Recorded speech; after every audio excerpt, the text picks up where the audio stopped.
RMCಗೆ ರಾಗಿ ತಗೊಬಂದ್ಬಿಟ್ಟು 2 ದಿನ ನನಗೆ ಈ ರೀತಿ ಗೋಳಾಯ್ತದೆ ಅಂತ ಅನ್ಕೊಂಡಿರ್ಲಿಲ್ಲ. ನೆನ್ನೆ ನೈಟು ಗಾಡಿ ರೆಡಿ ಮಾಡಿಸ್ಕೊ ಬಂದ್ಮೇಲೆ ನನ್ನ ತಮ್ಮವರು ಟ್ರೈಲರ್ಗೆ ರಾಗಿ ತುಂಬ ನಿಲ್ಸಿದ್ರು. ಅದನ್ನ ಪಿಟ್ ಮಾಡ್ಕೊಂಡು ಸೀದಾ ಹುಣಸೂರು ಕಡೆಗೆ ಕೊಟ್ಟೆ. ಗಾಡಿ ರೆಡಿ ಮಾಡ್ಕೊಂಡು ಆದ್ಮೇಲೆ ಮನೆಗೆ ಮಕನ ತೋರಿಸ್ದಂಗೆ ಹಂಗೆ ಪಿಟ್ ಮಾಡ್ಕೊಂಡು ಹಂಗೆ ಸೀದಾ ಹುಣಸೂರು ಕಡೆಗೆ ಬಂದೆ. ನಾನು ಹೆಂಡ್ತಿ ಅದೆಷ್ಟು ಬೈಕೊಂಡ್ಲ ಕಾಣೆ ಗೊತ್ತಿಲ್ಲ.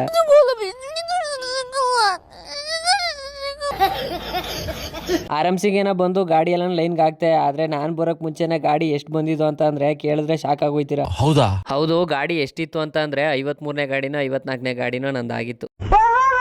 ಇನ್ನೇನು ಮಾಡೋಕ್ಕಾಗಲ್ಲ, ಬೆಳಗ್ಗೆ ನೋಡ್ಕೊಳಕಾಯ್ತದೆ ಅಂದ್ಬಿಟ್ಟು ನನ್ನ ಜೊತೆಗೆ ನವೀನ್ ಅಣ್ಣ ಅವರು ಬಂದಿದ್ದು. ಹಂಗೆ ಕಂಬ್ಳಿನೂ ತಗೊಂಬಂದಿದ್ದು ಅಂದ್ಬಿಟ್ಟು ಅಲ್ಲೇ ಮೂಟೆ ಮೇಲೆ ಜಾಗ ಮಾಡ್ಕೊಂಡು ಅಲ್ಲೇ ಮಲ್ಕೊಂಡು. ಆದ್ರೂ ಮಾರನೇ ಹೊತ್ತರಿಗೆ ಎದ್ಮೇಲೆ ಗೊತ್ತಾಗಿದ್ದು ಸೊಂಟೆ ಯಾವ ಪಾಟಿ ನೋಯ್ತಾದೆ ಅಂತ. ಮೂಟೆ ಮೇಲೆ ಮನ್ಗಿದ್ಕು ಅದಕ್ಕೂ ಸೊಂಟೆ ಗಿಂಟೆ ಎಲ್ಲ ನೋವು ಬಂದಿತ್ತು. ಮೊದಲನೇ ದಿನ ಮಾತ್ರ ಎಲ್ಲ ಚೆನ್ನಾಗಿತ್ತು. ಟೈಮ್ ಊಟ ಕಾಫಿ ಜ್ಯೂಸು ಅನ್ಕೊಂಡು ಎಲ್ಲ ಕುಡ್ಕೊಂಡು ತಿನ್ಕೊಂಡು ಕೂತಿದ್ದೋ. ಮೊದಲನೇ ದಿನ ಮಾತ್ರ ಗಾಡಿಗಳು ಹಂಗೆ ಮೂವ್ ಆದೋ, ಗಾಡಿಗಳು ಹಂಗೆ ಅನ್ಲೋಡ್ ಮಾಡ್ತಾ ಇದ್ರು. ನಾವು ಬ್ರಿಡ್ಜ್ ಗಂಟ ಹೋಗಿ ತಲುಪ್ದೋ. ಮೊದಲನೇ ದಿನ ನನ್ನ ಗಾಡಿನೂ ಒಳಗೆ ಹೋಯ್ತದಂತ ಎಕ್ಸ್ಪೆಕ್ಟೇಷನ್ ಇಟ್ಟಿದ್ದೆ, ಆದ್ರೆ ನನ್ನ ಗಾಡಿ ಒಳಗೆ ಹೋಗ್ಲಿಲ್ಲ. ಇಷ್ಟೊತ್ತು ಕಡೆ ಜೊತೆಲಿ ಇದ್ದಿದ್ದು ಎಲ್ಲರೂ ಬಿಡ್ಬಿಟ್ಟು ಹೋಯ್ತವ್ರೆ. ನಾನು ಒಬ್ಬನ್ನೇ ಇಲ್ಲಿ ಮನೆ ಕಳಕ್ಕೆ ಎಲ್ಲ ಹೋದ್ರು ಗಾಯ್ಸಿ ಎಲ್ಲ ಹಗ್ಗ ಗಿಗ್ಗ ತಗೊಂಡು ಎಲ್ಲ ಬಿಡ್ಬಿಟ್ಟು ಹೋಯ್ತವ್ರೆ. ಇವರು ಜೊತೆಲಿ ಇದ್ರು, ಇವರು ಬಿಡ್ಬಿಟ್ಟು ಹೋಯ್ತವ್ರೆ. ಒಂಟಿ ಆಗ್ಬಿಟ್ಟಲ್ಲೋ ಕಂದ, ಒಂಟಿ ಆಗ್ಬಿಟ್ಟಿದ್ದೀನಿ ನಗಾಡ್ತವ್ರೆ. ಒಬ್ಬರೇ ಹೆಂಗ್ ಮನೆ ಕಳೆದಂತ ಯೋಚನೆ ಆಗದೆ. ಅದೇನು ಹಾಸಿಗೆನೂ ಇಲ್ಲ, ಏನೂ ಇಲ್ಲ. ಟೊಯೋಟಾ ಶೋರೂಮ್ಗೆ ಹೋಗಿ ಒಂದು ಕಾರ್ ತಗೊಳ್ಳಿ, ಅದನ್ನು ತಗೊಬಂದಿಲ್ಲಿ AC ಹಾಕೊಂಡು ಮಲ್ಕೊಳ್ಳಿ, ಬೆಳಗ್ಗೆ ವಾಪಸ್ ಕೊಟ್ಬಿಡೋಣ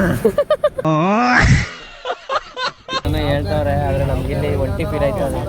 ಮೊದಲನೇ ದಿನ ನನ್ನ ಜೊತೆಗೆ ನಮ್ಮ ನವೀನ್ ಸಾವ್ಕಾರ್ ಇದ್ರು. ಹೆಂಗೋ ಸ್ವಲ್ಪ ಧೈರ್ಯ ಇತ್ತು. 2ನೇ ದಿನಕ್ಕೆ ನಾನು ಒಬ್ಬಂಟಿ ಮಾಡ್ಬಿಟ್ಟು ಒಬ್ಬನೇ ಮನೆ ಕೆಳಗೆ ಮಾಡ್ಬಿಟ್ಟು ಹೋದ್ರು. ಆದ್ರೆ ಬೆಳಗ್ಗೆ ಹೊತ್ತರಿಗೆ ಎದ್ದಾದ್ಮೇಲೆ ನನ್ಗೆ ಅನಿಸ್ತಾ ಇತ್ತು RMCಗೆ ಯಾಕೆ ಕಾರು ಬಂದೆ ಅಂತ. ನೋವಿದೆ, ಆಕ್ರೋಶ ಇದೆ. ಮೊದಲನೇ ದಿನನೇ ಪರವಾಗಿತ್ತಿಲ್ಲ, ಗಾಡಿಗಳು ಸ್ವಲ್ಪ ಮೂವ್ ಆಯ್ತಿತ್ತು. 2ನೇ ದಿನ ಒಂದ್ ಗಾಡಿನೂ ಕದ್ಲಿತ್ತಿಲ್ಲ 10 ಗಂಟೆ ಗಂಟ. ಏನಕ್ಕೆ ಅಂತ ಕೇಳಿದಾಗ ಒಳಗಡೆ ಮೂಟೆ ಎಲ್ಲ ಲೋಡ್ ಆಗ್ಬಿಟ್ಟವೆ, ಹಂಗೆ ಮೂಟೆಗಳು ಸ್ವಲ್ಪ ಬಿದೋಗ್ಬಿಟ್ಟವೆ, ಅದನ್ನ ಜೋಡಿಸ್ತಾವಿ, ಇನ್ನೂ ಲೇಟ್ ಆಯ್ತದೆ ಅಂತಂದ್ರು. ಆ ವಿಷಯ ಕೇಳ್ತಿದ್ದಂಗೆ ನನಗಂತೂ ಮಿನಿ ಹಾರ್ಟ್ ಅಟ್ಯಾಕ್ ಆದಂಗೆ ಆಗೋಗಿತ್ತು. ಹಂಗ ಹಿಂಗೋ ಕೊನೆಗೆ 3 ಗಂಟೆ ಹೊತ್ತಿಗೆ ಗಾಡಿ ಎಲ್ಲ ಒಳಗೆ ಹೋಗಿ ಅನ್ಲೋಡ್ ಆಗಕ್ಕೆ ಶುರು ಆಯ್ತು.